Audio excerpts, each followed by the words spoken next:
कि देखें इंडिया के अंदर जब भी कोई मैचेस होते हैं तो उसमें आपने देखा कि उनका अपना एसजी का बॉल यूज़ होता है और इन पिचेस के हिसाब से एसजी का बॉल बहुत ही यूज़फुल है क्योंकि उसकी सिलाई ऊपर होती है, जिसकी वजह से फ्लैट पिचेस जो टर्निंग पिचेस होती है उस पर आपको डबल ब्रेक मिलता है। अस्सलाम वालेकुम जी, कैसे हैं आप लोग? सब ठीक ठाक है। आज मैच का दूसरा दिन था ऑस्ट्रेलिया और इंडिया का, और क्या ज़बरदस्त पोजीशन पे है इंडिया की टीम। आपको याद होगा कि मैंने कल एक बात बोली थी कि ऑस्ट्रेलिया की टीम के अब ये टेस्ट मैचेस हारने के चांसेस तकरीबन 70-80% हो गए हैं, और जो कि अब हो भी गए हैं। लेकिन एक टाइम पे ऐसा लग रहा था कि शायद जो ऑस्ट्रेलिया की टीम है वो इतनी ज़्यादा लीड ना लेने दे इंडिया को। और रोहित शर्मा ने 100 किए। मैंने कल आपसे बोला था कि जिस तरह वो बैटिंग कर रहे हैं मुझे ऐसे लग रहा है कि वो 100 कर जाएंगे। और 321 पे 7 आउट है, 144 की लीड ले ली है इंडिया ने। उसकी सबसे बड़ी रीज़न ये है कि जडेजा आउटस्टैंडिंग कम बैक हुआ, और 5-6 महीने पहले देखें उन्होंने सर्जरी करवाई थी। उसके बाद 5-6 महीने के बाद एकदम से टेस्ट क्रिकेट में वापस आना और परफॉर्म करना, मेरे ख्याल में ये बड़ी ज़बरदस्त एक बात है। क्योंकि डोमेस्टिक क्रिकेट वगैरह में तो आप फिर भी चलें, कम बैक करते हैं, आप आराम आराम से अपने आप को सेट करते हैं, आप विकेट्स लेते हैं। लेकिन आई थिंक मुझे ऐसा लगता है कि शायद जडेजा ने कुछ मैचेस खेले हैं डोमेस्टिक के, अगर मैं गलत नहीं हूँ।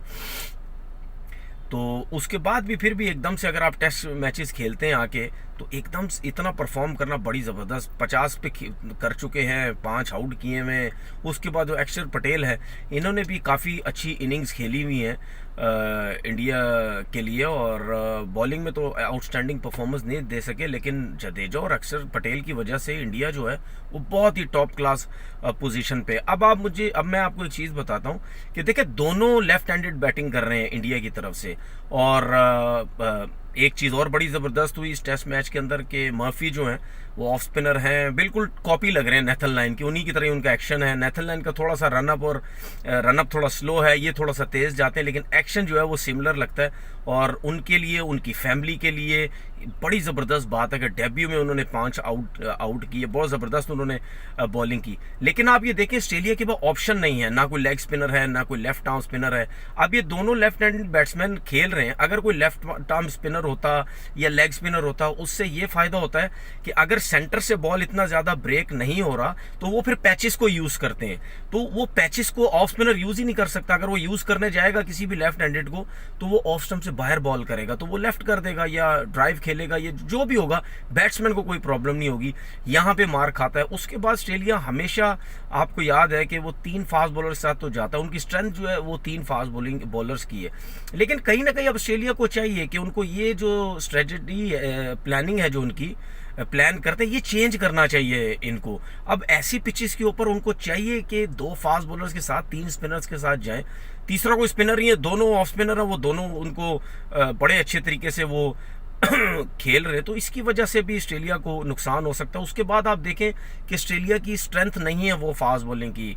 पैट कमिंस हैं बस, जो रिवर्स स्विंग थोड़ी बहुत करेंगे। बॉलैंड जो है वो इन पिचेस पे इतना एक्स्ट्राऑर्डिनरी बॉलर मुझे नज़र नहीं आते। फ्लैट पिचेस पे आपने देखा कि जॉश हॉजलवुड बहुत अच्छी बॉलिंग करते हैं, रिवर्स स्विंग भी करते हैं, मिचेल स्टार्क भी बड़ी अच्छी करते हैं। ये स्ट्रेंथ इनके पास अगर होती तो शायद स्पिनर्स का बॉल अगर इतना हेल्प नहीं हो रहा तो फास्ट बॉलर को रिवर्स स्विंग करके वो ज़रा बैट्समैनों को मुश्किल में डाल सकते। तो उसके बाद एक चीज़ और मैं कहना चाहता हूँ कि देखें, इंडिया के अंदर जब भी कोई मैचेस होते हैं तो उसमें आपने देखा कि उनका अपना एसजी का बॉल यूज़ होता है, और इन पिचेस के हिसाब से एसजी का बॉल बहुत ही यूज़फुल है क्योंकि उसकी सिलाई ऊपर होती है, जिसकी वजह से फ्लैट पिचेस जो टर्निंग पिचेस होती है उस पर आपको डबल ब्रेक मिलता है।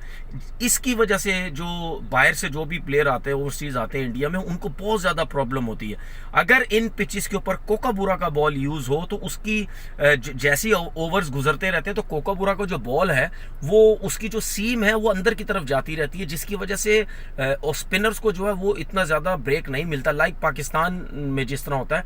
मैं पाकिस्तान क्रिकेट बोर्ड से भी ये रिक्वेस्ट करना चाहता हूं कि अपनी कोई ना कोई बॉल बनाए जो कि इन पिचेस के हिसाब से हो, कि अगर अपनी बॉल कोई बनाएंगे उसकी सीम भी ऊपर होगी, वो ख़त्म नहीं होती, अंदर नहीं जाती जिस तरह कोकोबुरा जाती है।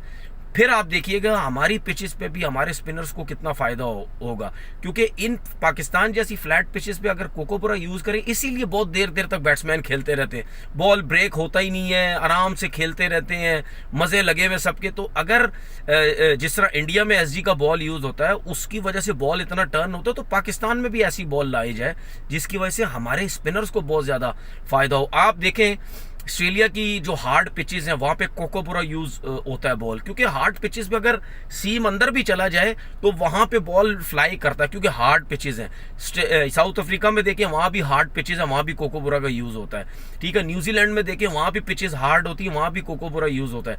इंग्लैंड के अंदर देखें कि वहाँ पे हार्ड पिचेस नहीं होती, वहाँ सॉफ्ट पिचेस होती हैं, वहाँ थोड़ी थोड़ी घास होती है, नीचे थोड़ा सा सरफेस में हल्का फुल्का ऐसे लगेगा मॉइस्चर है, वहाँ पे आप देखें सीम वाला बॉल यूज़ होता है। आई थिंक ड्यूक का बॉल यूज़ होता है वहाँ पे। तो वहाँ पे देखें उनको सीम स्विंग मिलती है उस सीम की वजह से जो बॉल के ऊपर होता है। तो हर कंट्री जो अपनी कंडीशंस की हिसाब से, अपने कंडीशन के हिसाब से वो बॉल यूज़ करता है। तो हमें भी चाहिए कि हम भी यही जो है वो काम करे, उसका इंडिया पूरा फ़ायदा उठाता है। अब जो सिचुएशन है, अब तो मेरे ख्याल में 1000% जो मैच जो ऑस्ट्रेलिया के हाथ से निकल गया, अब जो है बचाने का बहुत मुश्किल है, क्योंकि अब सेकंड बैटिंग भी ऑस्ट्रेलिया करेगा, बॉल इतना ज़्यादा ब्रेक हो रहा होगा, उनको टेस्ट मैच बचाना या ड्रॉ करना बहुत ही ज़्यादा मुश्किल हो गया। मैं पहले से इंडिया को मुबारकबाद दे देता हूँ, जडेजा को मुबारकबाद दे देता हूँ, अक्षर पटेल ने जो बैटिंग की है वो उनको मुबारकबाद दे देता हूँ,